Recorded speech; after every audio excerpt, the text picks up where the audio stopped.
Hello, everyone, and hi, Andrii. Welcome to Beyond the Edge, our podcast dedicated to the evolving landscape of international media and the relationship between PR and journalists.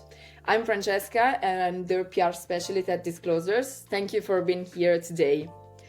In this first episode, we'll explore your insights into the current state and future of global journalism. So let's get started with our very first question. How would you describe a typical day in the life of a tech and business journalist? Okay, that really depends, I guess. So a tech and business journalist can be a very different thing. It really depends whether the person in question would be employed by one of the bigger and more established newsrooms, or whether they're a freelancer like myself, for example, or whether it was a startup where everyone does everything. But I guess I was thinking about it recently, and I think it all definitely comes down to literally two things. Most of the time, a journalist would be either ingesting information, or they would be trying to put this information out, as in write or record a podcast or record a video or put the information out in any way, shape, or form. So if we look at myself, for example, I think for me, it's about maybe 30% actual writing, then another 30% would be reading, and another 30% would be talking to people, talking to sources, either doing interviews or having some on-the-ground conversation just to understand better what is going on in certain industries that are of interest to me at any given time. And then we have another 10% of the time, of course, and that's usually where we chase invoices. But that's mostly for freelancers. Well, I totally understand also how life can be busy for you, especially when you're a freelancer. And the second question is, how do you think AI will impact journalism and storytelling in the near future? Okay, this is a great question, and this is something that I actually have been thinking about a lot, and I think a lot of my colleagues have as well. So there are different ways, in my view, in which artificial intelligence, and in particular generative AI, can influence the future of journalism and how people work, how journalists work, how people consume news, how news is being distributed, and so on. So let's just try to unpack it a little bit. I will take. If I take too much time, Francesca, please let me know, and I will just Oh, stop generating. no, no. So. Here's the way I see it. First of all, there are two ways to think about it, and I have talked to some of my colleagues about this, and many people tend to look at it in what I would describe as the optimistic way. And the optimistic way is to see AI as something that will eventually replace the low-quality journalism. So what's so-called journalism. So in a way, you can think that generative AI will take the place of those media outlets and writers who do not add any particular value with their reporting, but rather rewrite press releases, create senseless listicles, and so on. So these are the things that AI can already do pretty well, and then the idea is that this is what AI will be taking over. And I do generally agree with this, but in my view, this is the effect that is sort of like a short term. We will see it very quickly if we're not seeing it already. But there are also much more longer-term effects, and they might be somewhat less positive, if you will. So the good news here is that, yeah, for sure, the AI will rely on quality journalism. It does rely on quality journalism right now, and this, I don't think it's likely to change. AI cannot go and talk to a source. AI cannot go and report on a story just by itself. It cannot interview people, at least yet. So this is something that people will be doing, and this is, of course, great news for all of us. The bad news is that what's going to happen, what might happen with the distribution of news. And if we are seeing right now already that people are increasingly turning to chatbot interfaces, ChatGPT, for example, or any other platforms, for most of their search queries, it's likely that eventually it will happen to their news queries as well. So basically, if at some point we end up with LLM platforms being the place where people go for their news, then we see an interesting situation. Let's just think about the value chain then. A journalist writes a story, and then the publication, the outlet they work for, publishes the story, and eventually the large language model ingests this story, and when the certain query is given to it by a reader, it serves the regurgitated version of this story to the reader. In my view, what can happen sort of long term is there is nothing that's stopping these platforms, LLM platforms, from cutting out the middleman. And the middleman, unfortunately, in this case, is the media publication. So why wouldn't they just hire those journalists, for example, to report straight into the LLM, so that the news can be later served in a rewritten, changed, whatever way to the readers. In my view, there is very little that stops them from that. The question is whether journalists would want to do that. That's a very different thing. I definitely would not want to be like a research assistant to an LLM, but then again, we don't know what the time is going to be like a decade from now. So this is in my sort of like a less utopian, more dystopian kind of view into the impact of generative AI on journalism. At the same time, in the meantime, while all that is playing out, what we're already seeing, and that's a totally different thing, of course, is the tools that generative AI, the tools created with the use of generative AI that are making the lives of journalists and different publications, of course, much easier. You see already a whole lot of things going on with translation and dubbing. You can, for example, if you're a podcaster, you can release your podcast in different languages, and it will just translate and generate it in your voice with your intonation, but in a different language. And this is amazing for some programs for which it is important and relevant to be available in different languages. So that's great.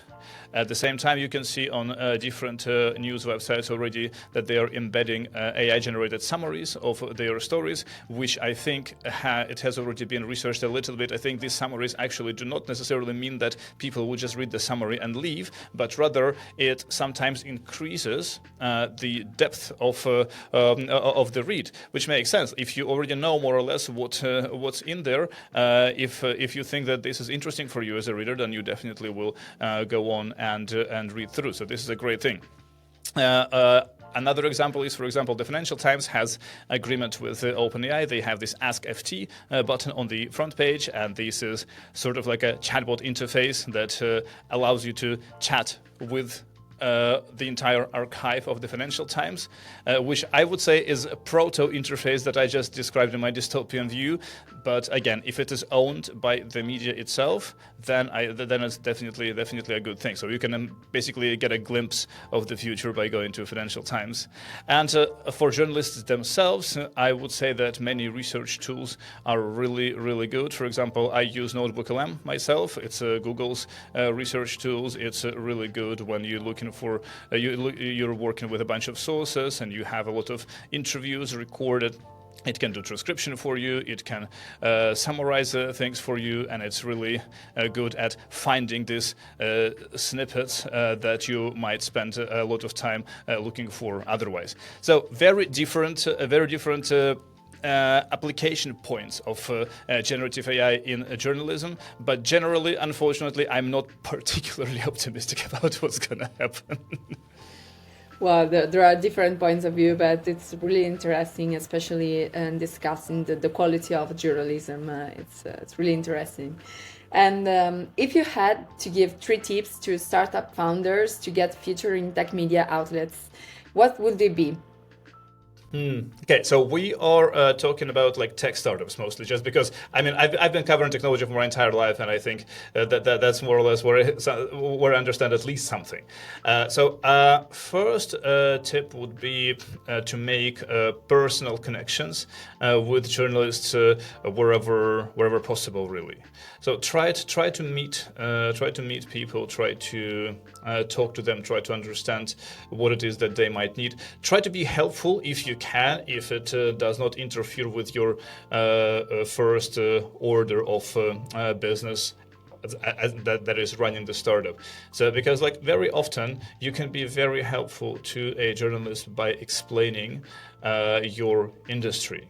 By explaining how things work. If you, for example, if you're a startup doing, I don't know, like space tech, there's a lot to explain, and the people will be very grateful to you, and that's something really important. And if you are actively looking to get featured in tech media outlets, I would say try to monitor journalistic requests. That's the second recommendation. There are different ways of doing that, from just going on Twitter or LinkedIn and monitoring for the hashtag journal request, or there are a few newsletters, mailing lists that do the same. There are also a few services online, paid or otherwise, doing that. So I'm not particularly familiar with all of them, but what I do know is that it's really a good idea to monitor the requests, because very often journalists would just put their